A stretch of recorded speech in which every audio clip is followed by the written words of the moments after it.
Hello everyone. आज हम अपना नया नेक्स्ट टॉपिक स्टार्ट करते हैं इस चैप्टर का, construction of an artificial recombinant DNA molecule. हमारा जो चैप्टर है वो हमने स्टार्ट किया हुआ है class 12 biotechnology principles and processes, और इसकी 4 videos we have already uploaded. अब हम इसकी पार्ट 5 में हम कर रहे हैं construction of an artificial recombinant DNA technology. यानी कि अगर हमें एक आर्टिफिशियल रिकम्बिनेंट डीएनए को अगर हमें फॉर्म करना होता है तो उसके लिए हम सबसे पहले क्या करेंगे, हमारा फर्स्ट इंस्टेंस यानी फर्स्ट स्टेप हमारा जो होगा वो क्या होगा, इस पर हम फोकस करते हैं। तो ये मैं आपको पहले भी बता चुकी हूँ, सभी को पता होगा कि रिकम्बिनेंट डीएनए क्या होता है। रिकम्बिनेंट डीएनए वो होता है जिस डीएनए के अंदर हम डिज़ायरेबल करैक्टरों को ऐड करते हैं, और जो नया डीएनए फॉर्म होता है वो होता है रिकम्बिनेंट डीएनए। तो रिकम्बिनेंट डीएनए हम कैसे फॉर्म करते हैं ये मैं आपको पहले बता चुकी हूँ। इसके लिए आप लास्ट वीडियोस को देखेंगे तो क्लियर हो जाएगा आपका।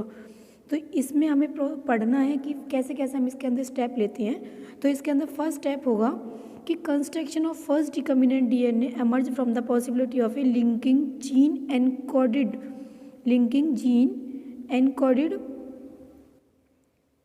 Gene encoded antibiotic resistant with a native plasmid. तो इसमें क्या हुआ है कि जब सबसे पहले किया था, वैसे तो हम किसी भी करैक्टर को किसी भी स्पीसीज़ के अंदर हम डिज़ायर कर सकते हैं, जिसको हम इनहेरिट कराना चाहते हैं हम करा सकते हैं। बट जब सबसे पहले यहाँ पर जो बात हो रही है वो हो रही है फर्स्ट रिकम्बिनेंट जब सबसे पहले बना वो कैसे बना।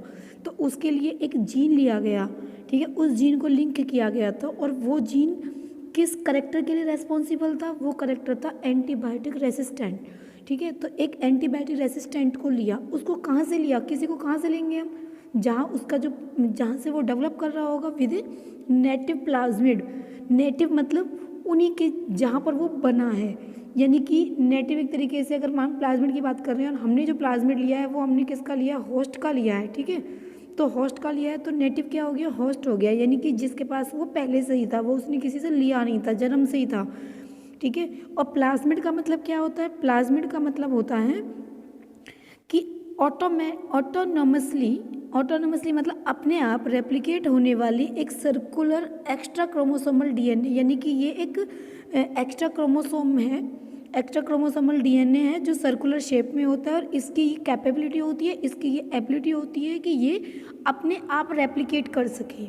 ठीक, तो ये क्या कर सकता है। तो आपको प्लाज्मिड की टर्म समझ में आ गई होगी कि प्लाज्मिड का मतलब क्या हो गया। प्लाज्मिड का मतलब होता है कि अपने आप रेप्लिकेट होने वाली एक सर्कुलर एक्स्ट्रा क्रोमोसोमल स्ट्रक्चर। बच्चे ये ध्यान रखें कि जो ये होता है प्लाज्मिड का, इस टर्म के अकॉर्डिंग भी क्वेश्चन आ जाता है। ये मैंने देखा है, इसको एनवीएस में एक बार ये क्वेश्चन आया हुआ है कि प्लाज्मिड क्या है, ओनली प्लाज्मिड। तो प्लाज्मिड की जो ऑप्शन मिलेंगे आपको, तो उस ऑप्शन में मिलेगा autonomously replicating circular extra chromosomal DNA, या फिर autosomally replicating circular extra chromosomal DNA को हम क्या कहते हैं। तो ऑप्शन में हो सकता है कि प्लाज्मिड आ जाए, वेक्टर आ जाए, और भी कुछ आ जाए। ठीक है, तो ये किसका था, यानी जो हमने ये देखा था, जो एक जीन को लिया गया, उस जीन को लिंक किया गया, और वो जीन एक एंटीबायोटिक रेसिस्टेंट जीन था। इस जीन को किसके साथ लिया, उसके प्लाज्मिड के साथ। ठीक है, और किसका था ये था सैल्मोनेला टाइफीमरियम। ठीक है, सैल्मोनेला टाइफीमरियम, ये एक टाइफाइड कॉज करने वाला बैक्टीरिया था। और इसके लिए किसने वर्क किया, Stanley Cohen and Herbert Boyer ने कब किया था, इन 1972 में। कैसे किया था, अलग करके। क्या अलग किया, एक एंटीबायोटिक रेसिस्टेंट जीन को अलग किया। अब आप समझदार हैं, आपने 4 वीडियोज़ इसकी कर चुके हैं, नहीं किए हैं तो कर ले कि जब भी हम किसी भी डीएनए पार्ट को, सपोज दैट ये कोई एक डीएनए पार्ट है, और अगर हमें इसे अलग करना हो, एक्सट्रैक्ट करना हो, तो हम इसे क्या करेंगे, कट करेंगे। हम इसको क्या करेंगे, कट करेंगे। कट करने के लिए हम क्या यूज़ करेंगे, एंजाइम यूज़ करेंगे। मैंने आपको पहले ही बताया हुआ है कि हम डीएनए को कट करने के लिए यूज़ करते हैं एंजाइम। तो हम इसके लिए एक एंजाइम यूज़ करेंगे। तो आगे देखेंगे, यहाँ पे आगे क्लियर हो जाएगा। तो यहाँ पे देखेंगे हम इन्होंने क्या किया था, कोहन और बर्र ने 1972 में एक जीन को अलग किया था, जो एंटीबायोटिक रेसिस्टेंट जीन था उसको अलग किया था। कैसे किया था, by cutting a piece of DNA from a plasmid, की उसका जो प्लाज्मिड था उसने जिस फॉर्म में लिया था, प्लाज्मिड की फॉर्म में लिया ना, तो प्लाज्मिड में से एक पार्ट को उन्होंने उस पार्ट को कट किया जो एंटीबायोटिक रेसिस्टेंट जीन था। और ये किस लिए रेस्पॉन्सिबल था, एंटीबायोटिक रेसिस्टेंस के लिए। तो आपको ये तो समझ आ गया होगा कि एंटीबायोटिक रेसिस्टेंस क्या होता है। देखो रेसिस्ट वर्ड जब भी लगे, ये क्लियर है। रेसिस्ट वर्ड, रेसिस्ट का मतलब रोकना, कोई अफेक्ट ना होना। अगर मैं वर्ड यूज़ करती हूँ, मैंने मान लो किसी के लिए वर्ड यूज़ किया हीट रेसिस्टेंट, ठीक है, मैंने कहा कि ये कोई एक प्लांट है वो हीट रेसिस्टेंट है, तो इसका मतलब ये प्लांट है, इस पर हीट का कोई इफेक्ट नहीं पड़ेगा, ठीक है। अगर मैं इसी चीज़ को हीट की वजह मैंने कोई और वर्ड यूज़ कर दिया, मैंने वर्ड यूज़ कर दिया कि ये इंसेक्ट रेसिस्टेंट है, इंसेक्ट रेसिस्टेंट, तो फिर इसका मतलब इस पे इंसेक्ट का कोई इफेक्ट नहीं पड़ेगा। तो रेसिस्ट वर्ड का मतलब होता है, रेसिस्ट वर्ड जिसके साथ भी लगे इस मीन्स उसका उस पर कोई इफेक्ट नहीं पड़ेगा। इट मीन्स ये जो हम पढ़ रहे हैं एंटीबायोटिक रेसिस्टेंट, तो इसका मतलब ये जो जीन है ये इस पे एंटीबायोटिक्स का कोई अफेक्ट नहीं होगा। डन। इसके बाद कटिंग ऑफ डीएनए। अब मैंने बताया कि इसको अलग किया था कैसे करके, डीएनए को कट करके उसके प्लाज्मिड से। तो डीएनए को कट करने के लिए उनको चाहिए थी एक स्पेसिफिक लोकेशन जहाँ से वो कट करेंगे। तो cutting of DNA at specific location, cut करने के लिए उन्होंने डिस्कवरी की किसकी, एक एंजाइम की। कौन से एंजाइम की, जो मैं इधर बता रही थी, एक एंजाइम। और इस एंजाइम को हम नेम देंगे रेस्ट्रिक्शन एंजाइम।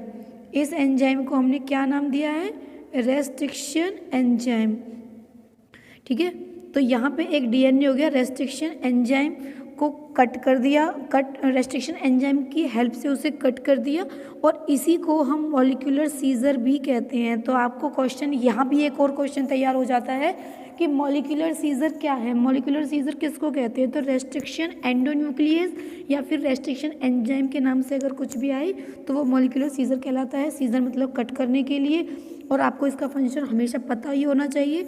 इसके बाद नेक्स्ट हम देखेंगे जो कट पीस है उसको अब हम लिंक करेंगे किसके साथ, प्लाज्मिड डीएनए के साथ। देखो मैंने आपको एक टर्म पहले भी समझाई है, आप लास्ट वीडियो से भी कवर कर सकते हैं कि मान लो इसके कैरेक्टर को हमें लाना है और हमें इसके अंदर लाना है, ठीक है, हमें इसके कैरेक्टर को लाना है। ये कौन सा था, ये है फॉरेन डीएनए, इस कैरेक्टर को लाना है। और ये कौन सा हो गया, प्लाज्मिड वेक्टर, ये कौन सा है, प्लाज्मिड वेक्टर है ये। इसके अंदर हमें लाना है, क्या लाना है, इसके कैरेक्टरों को इसमें इंड्यूस कराना है, ठीक है। तो हम इसको कैसे कराएंगे, इसको हम कट करेंगे। पहले इसको कट कर दिया, ये कट हो गए। कट करने के बाद हम क्या करेंगे, हम इसके अंदर भी कट लगाएंगे, इसको भी हम कट करेंगे। इतने पोर्शन को कट कर दिया तो ये इस तरीके से फॉर्म हो गया है, इसका ये पीस ये अलग हो गया। अब हम क्या करेंगे, इस वाले पीस को इसमें इंसर्ट करेंगे। हमने इस वाले पीस को इसमें इंसर्ट कर दिया, ये इसमें इंसर्ट हो गया, ठीक है, इंसर्ट कर दिया। अब हमने क्या किया, इसको ज्वाइन किया, लिंक किया है। तो इसके अंदर जिसको जो बाहर का कैरेक्टर है वो तो कहलाता है फॉरेन, फॉरेन को हम एलन भी बोलते हैं, ALIEN। बाकी और क्लियर करना हो तो आप पिछली वीडियोस देख लें। और इसके बाद यहाँ पे जो प्लाज्मिड है, प्लाज्मिड जो होता है वो वेक्टर है, वेक्टर मतलब होस्ट, ठीक है, जिसके अंदर हम कर रहे हैं इंसर्ट वो होगा। तो हमने क्या किया, अब हम इसको ज्वाइन कर रहे हैं। तो ज्वाइन करना मैंने आपको बता दिया कि हम कैसे ज्वाइन कराएंगे। तो यहाँ पे देखेंगे हम कि जो प्लाज्मिड डीएनए है जो वेक्टर की तरह काम कर रहा है उसके अंदर हम इसको ज्वाइन कराएंगे। और जब इसमें ये ज्वाइन हो जाएगा तो ये जो वेक्टर था, वेक्टर मैंने अभी समझाया आपको, वेक्टर कौन सा होता है, होस्ट वाला। तो वेक्टर यानी होस्ट डीएनए में से हम एक एक्स्ट्रा क्रोमोसोमल पार्ट होता है प्लाज्मिड, उससे हम अलग कर लेते हैं। और जो प्लाज्मिड है वो एक तरीके से वेक्टर की तरह काम करेगा। वेक्टर क्या होता है, एक तरीके से हेल्प करता है, जो कि एक चीज़ को दूसरी जगह पर पहुंचाएगा। जैसे कि ये एक रेसिस्टेंट वाले जो कैरेक्टर थे जो अभी हम पढ़ रहे थे, एंटीबायोटिक रेसिस्टेंट वाला जो कैरेक्टर था, इसको ये होस्ट तक ले जाने का काम करेगा। एक तरीके से ये मीडिएटर हो गया। जैसे कि मलेरिया वाले में जो मॉस्किटो होता है वो भी एक तरीके का क्या है, वेक्टर है। मॉस्किटो जो होता है वो भी वेक्टर होता है, जो कि मलेरिया बीमारी को आगे पहुंचाने का या मलेरिया पैरासाइट को आगे तक से पहुंचाने का काम करता है। इसी तरीके से हम देखेंगे कि प्लाज्मिड जो होता है कैन बी यूज्ड, प्लाज्मिड को हम एक वेक्टर की तरह यूज़ कर रहे हैं, जो कि एलन पीस समझ में आ गया। फॉरेन पीस किसका, डीएनए का, फॉरेन पीस ऑफ डीएनए को हम होस्ट के अंदर इंसर्ट कर रहे हैं।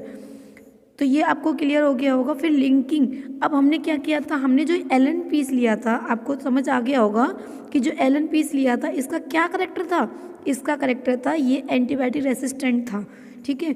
अब जब ये एंटीबायोटिक रेसिस्टेंट वाला है, जब हम इसको प्लाज्मिड वाले के साथ ज्वाइन करेंगे, सपोज दैट आपको ये पोर्शन इसके अंदर जोड़ना है, तो आप कैसे जोड़ेंगे, कैसे जोड़ेंगे? तो जोड़ने के लिए आपको क्या चाहिए, यहाँ पे ज्वाइन करने के लिए कुछ चाहिएगा, जैसे कि फेविकॉल, ठीक है। लेकिन यहाँ पे फेविकॉल तो होता नहीं, तो फेविकॉल नहीं होगा तो हम किससे ज्वाइन करा पाएंगे?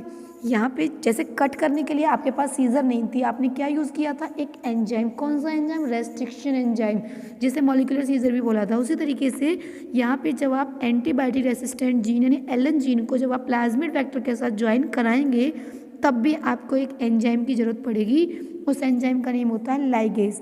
लाइगेज का वर्क भी आपको क्लियर पता होना चाहिए, ठीक है। तो ये क्या काम करेगा? ये काम करेगा इन दोनों एंडों को ज्वाइन कर देगा। दोनों एंड मतलब एक ये वाला था, ठीक है, और इसमें हमने जब ये एलन जीन को हमने कट किया, ये कौन सा प्लाज्मिड हो गया यानी होस्ट वाला, ठीक है। और इसकी और जो ये हमने ब्लू कलर से मैं शो कर रही हूँ, ये कौन सा हो गया? एलन पार्ट हो गया। एलन पार्ट कौन सा था? जो कि एंटीबायोटिक रेसिस्टेंट था। और वेक्टर क्या कर रहा है? वेक्टर इस करेक्टर को अपने साथ लेकर और होस्ट तक पहुँचाने का काम करेगा, ठीक है। तो इन दोनों एंडों को ये ज्वाइन करेगा। दिस मेक ए न्यू, जब ये ज्वाइन हो जाएगा, ज्वाइन होने के बाद एक नया सर्कुलर ऑटोनोमस रेप्लिकेटेड डीएनए बन जाएगा। और ये डीएनए कहाँ बना? इन विट्रो लेबोरेटरी में बना है। तो इस डीएनए को हम क्या बोलेंगे? इस डीएनए को जो नया बना है, इस डीएनए को हम बोलेंगे रिकम्बिनेंट डीएनए। इस डीएनए को हम बोलेंगे रिकम्बिनेंट डीएनए, यानी कि जिसके अंदर हमने एलन जीन को, एंटीबायोटिक रेसिस्टेंट जीन को जब हमने कंबाइन कर दिया है तो ये कैसा बन जाएगा? एक रिकम्बिनेंट डीएनए होगा। अब जो ये रिकम्बिनेंट डीएनए है, इसके अंदर एंटीबायोटिक रेसिस्टेंट वाले करेक्टर वाला एलन जीन कंबाइन है। और ये कहाँ हुआ है? इन विट्रो लेबोरेटरी में। अब देखेंगे, अब ये इतना तो सबको क्लियर हो गया होगा आई थिंक।